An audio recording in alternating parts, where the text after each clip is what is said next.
welcome to Chris Parkin Shooting Sports. You might have seen my other video setting up the Bergara B14 HMR this morning. Well, we've got out today, we've just zeroed it 50 metres, shot some groups with the RWS R50 ammunition, picked up one little niggle with it, but we'll do more about that in the full video later. I put the DPT moderator on it. The B14 HMR is available in several calibers, 308, 65 Creedmoor, 300 Win Mag, and I've used them all, but this is the rimfire version.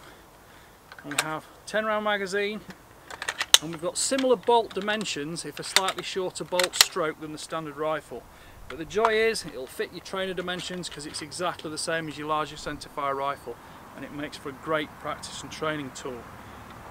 So let's shoot some groups and see how we get on.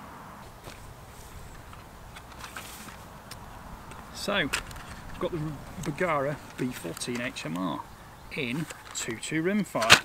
I've been very excited about getting this rifle, and this is the one with the carbon wrapped barrel. Done no research into it because I like to just open the box and see what happens.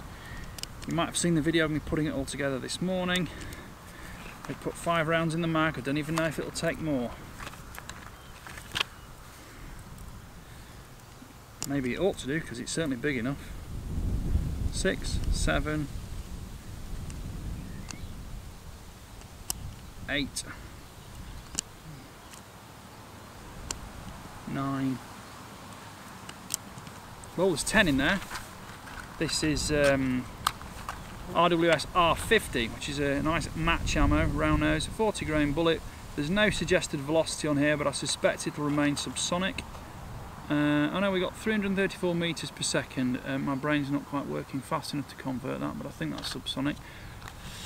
So let's give it a go. I'm just going to do some very short range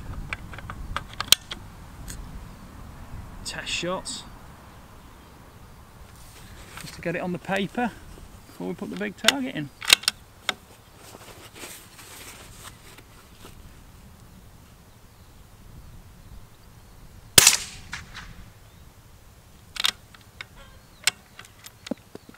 So that didn't sound very subsonic.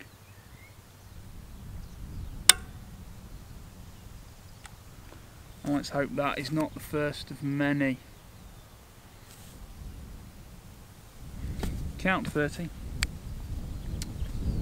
Probably about halfway there now, yeah. Look away, bolt up, back. We've got our first light strike.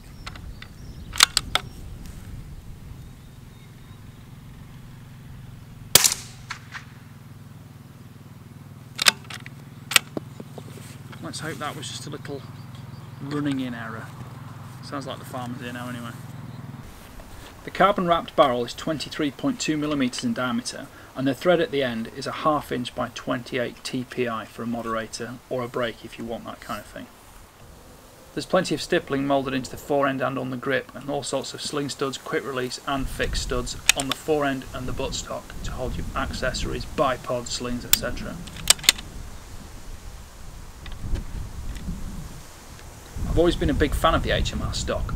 Although it's not laterally adjustable, the comb's quite slender in profile, so it goes under your cheekbone and doesn't displace your jaw. This one's adjustable for vertical position and also has rings engraved around the studs so that you can pick the height and return it to where you want it. Length of pull is 14.5 inch or 367mm. There are 3 spacers and the butt pad itself is 1 inch thick. It's firm rubber and locks into your shoulder without feeling too squidgy, so when you load the bipod you can feel the exact pressure you're applying.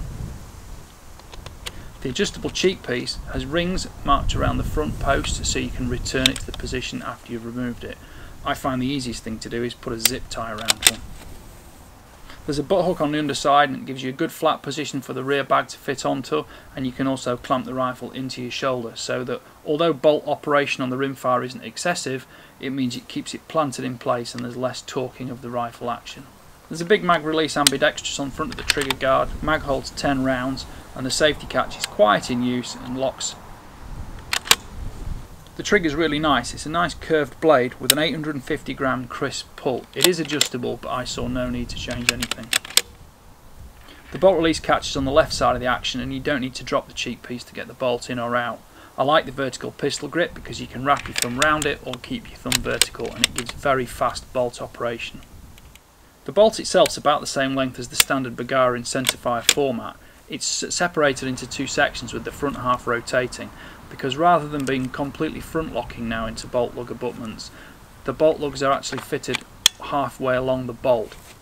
The front is a controlled feed with twin extractor claws and a manual ejector.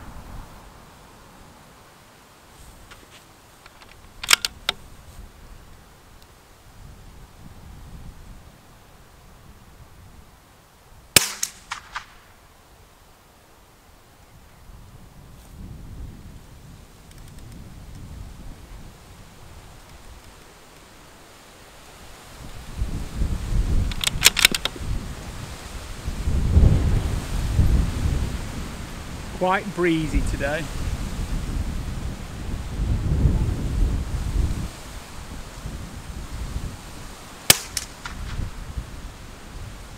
Bolt operation and ammunition feed from the magazine was faultless, as was extraction and ejection. Because it's a manual ejector, you can fling the brass as far or as close as you want depending on how fast and hard you pull the bolt back when unloading the rifle.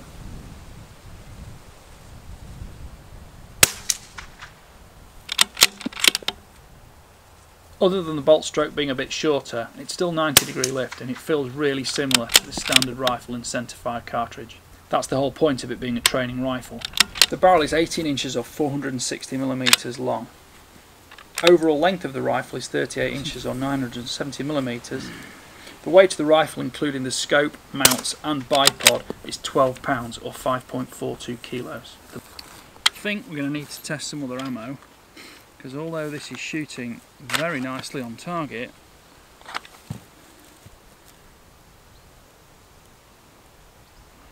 I wouldn't say the firing pin is hitting them particularly hard.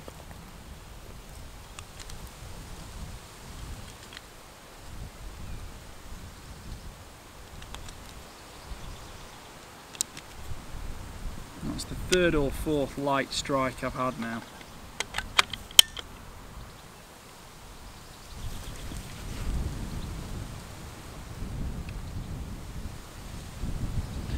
So I'm kind of getting used to the fact that well, my drill's getting a bit lazy.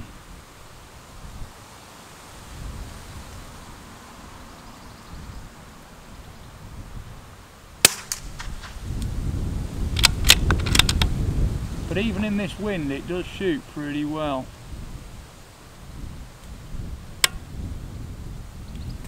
There's another one.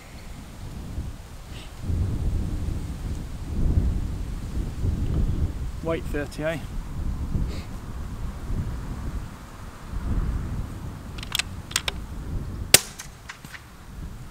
Second strike sends it off.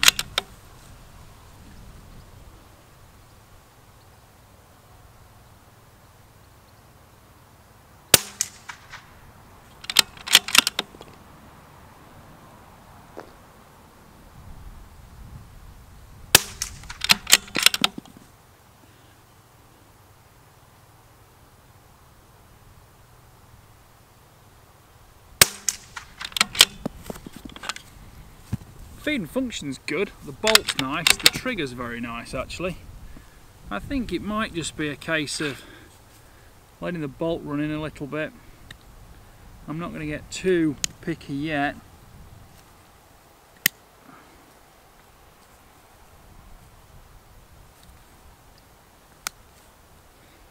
Making sure there's not too much oil or grease. I'll dismantle that when I get home, because I don't want too much goop in there, which might be slowing down the firing pin, but I'm not sure you'll pick those up on this camera, but it's not a particularly hard strike on the primer, I have to say. Anyway, I'm having a nice time shooting it. Now let's have a bit of a tweak now.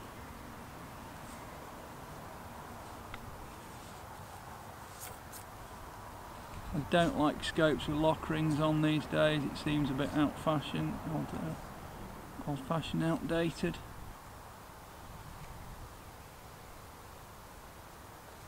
Breaking my own golden rule now. Tip now, look at the sky, look at the horizon, look somewhere far away and then immediately look on the reticle. Because if your eye is staring at the reticle while you're adjusting it, it's got time to accommodate to the to focus. So really it wants to be immediate. Looking to infinity, sky, horizon, cloud, back down. And then you make your little adjustments between those stares. Because if you just sit there looking through it as you change it, your eye's just moving as, you know, the ciliary muscles are adjusting the lens as you're doing it, so it's no good. You need that immediate, crisp focus. You can get it somewhere close, staring through it, but when it comes to the fine tuning and putting the lock ring down, this has got a lock ring on it. I'm going to look at the sky, look at the horizon, don't look at the sun. Yeah, that's alright now. I'm just loading 5s in the magazine. It is a 10 rounder, but 5 is happy. These are rated at 334 meters per second, which is apparently supersonic. I need to get the chronograph out and check that fully, but I am hearing them crack. Anyway, I'm zeroed now at 50 meters and I'm going to shoot my first serious 5-round group.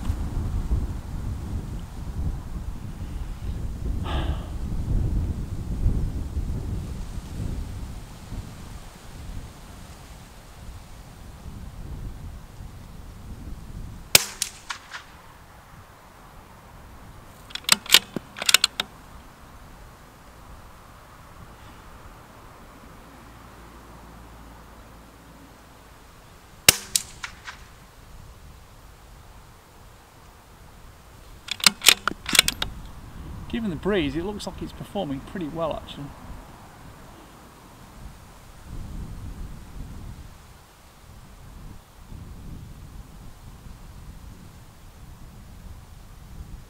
Just trying to time my shots between the gusts. On that horrendously large amount of buttercups, I can see the wind very clearly through.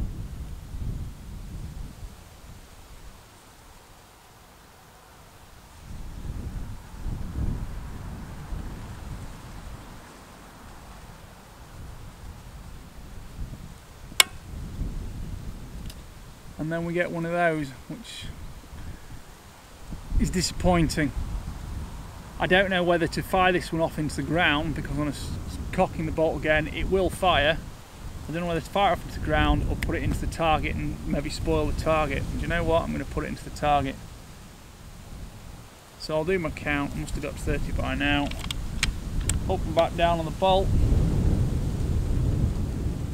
What's the bet then? I reckon it's going to go. Did go into the group as well.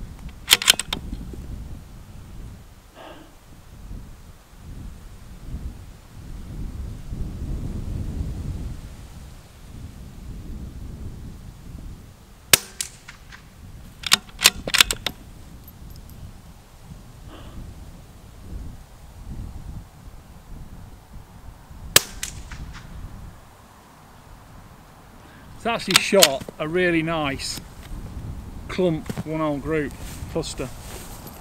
So the barrel is definitely good, the stock's good, the ergonomics are good. I might just pop the cheek piece up a tiny little bit. I've not fiddled around with it much yet. It's just a really nice rifle to shoot.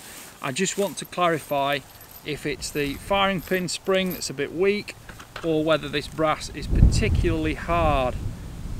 The firing pin itself looks like it's got a fairly broad point on it, but I'll get some detailed photography of this when I get home to add into the video. So, what do we put through it?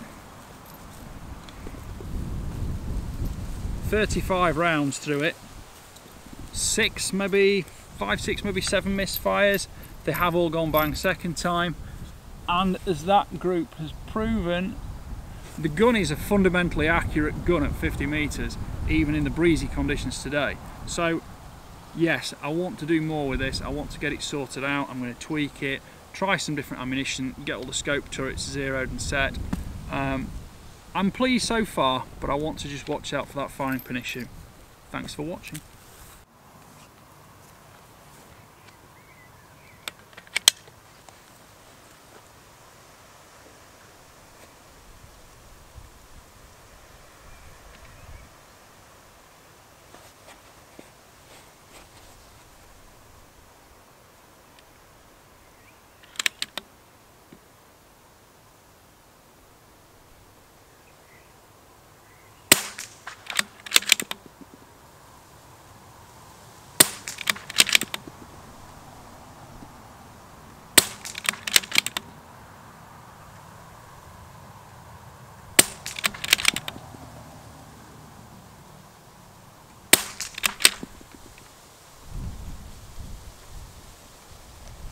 Well, you can probably tell by the camera rocking, it's a blustery day, but it's zeroed. Did some zeroing groups here, and then we moved on to shooting some proper groups. We've got a 50-metre group there and a fast fire 50-metre group there. Again, it's blustery, it's not perfect, but I'm very happy with that so far. The ammunition's averaging just over 1120 feet per second, so that's going to be a good one to test at longer range. I'm going to go home now. I'm going to zero the scope, but I need to zero the dials and turrets now to make sure I can dial out for maximum long range capability. So like, subscribe, please click the notifications bell, and you'll hopefully see what we can do with this later in the week when the weather picks up a little bit. I hope to get out to 300 metres, but it's more than likely I'll get at least to 2. I have to see how much elevation we've got on the scope yet. The ammunition developing 1120 plus feet per second is one of the better ones for stretching the range with, and it's a round nose match bullet, so let's hope for the best. Thanks for watching.